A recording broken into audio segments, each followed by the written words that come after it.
Jangan beli saham dividen sebelum tahu tiga hal ini. Karena bentar lagi kita bakal masuk musim dividen, dan biasanya banyak orang langsung semangat dan cari saham yang mau bagi dividen. Oke, biasanya seperti itu. Nah, tapi masalahnya gak sedikit juga yang akhirnya itu salah langkah, teman-teman. Niatnya mau dapat dividen, ujung-ujungnya malah nyangkut. Makanya sebelum musim dividen datang, ada tiga hal yang biasanya akan gua siapin dulu. Oke? Yang pertama, gua pilih saham yang dividen yieldnya itu menurut gua layak. Dicatat ya, layak. Kalau gua pribadi, gua lebih tertarik ke saham yang potensi dividen yieldnya itu di atas 5%. Di atas 5%. Kenapa? Karena itu adalah standar pribadi gua. Buat gua, kalau dividen yieldnya itu di bawah 5%, itu udah kurang menarik. Ataupun nanti itu nggak bakal dapat untung yang begitu banyak. Biasa aja sih lebih tepatnya. Nah, buat ngecek dividen yieldnya itu sebenarnya simple. Lu tinggal lihat berapa dividen per saham yang dibagikan, lalu bandingin dengan harga sahamnya. Nah, kalau lu belum punya sahamnya, pakai harga pasar sekarang atau di marketnya. Kalau lu udah punya, ya lu tinggal hitung aja berdasarkan harga rata-rata beli lu.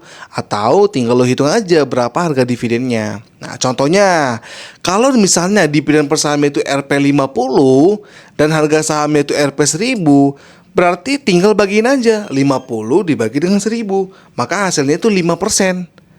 Nah, dari situ lu bisa nilai ini menarik apa enggak.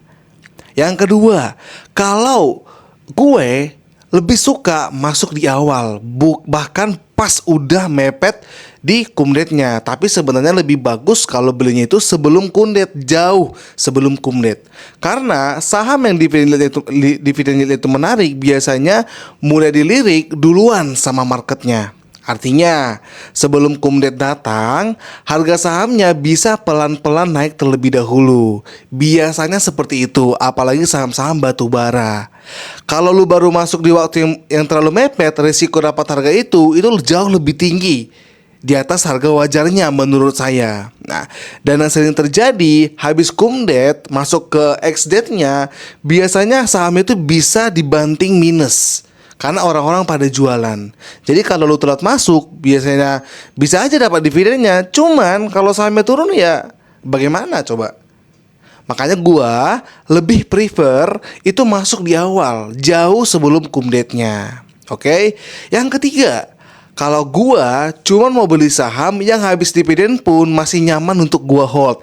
Contohnya saham-saham blue chip. Apalagi dekat-dekat ini kan mau bagi-bagi dividen nih saham-saham blue chip ya.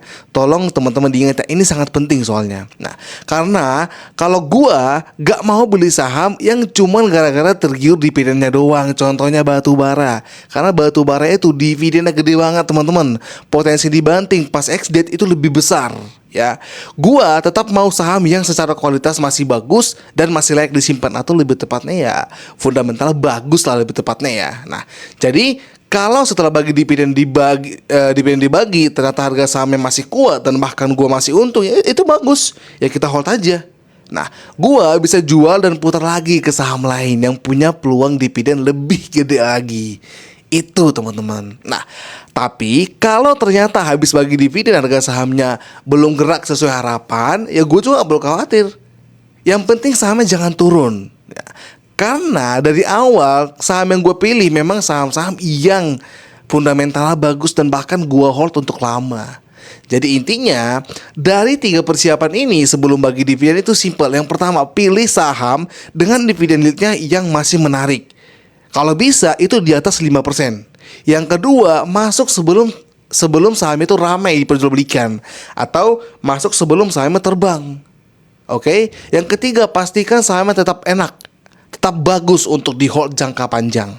Tapi ingat ya, ini semua adalah cara pribadi gue sendiri, bukan sesuatu yang harus diikuti secara mentah-mentah. Jadi kalau misalnya kalian mau cari tahu atau kalian punya teknik sendiri untuk dapetin dividen, ya masing-masing. Tapi kalau saya pribadi, ini saya lakuin.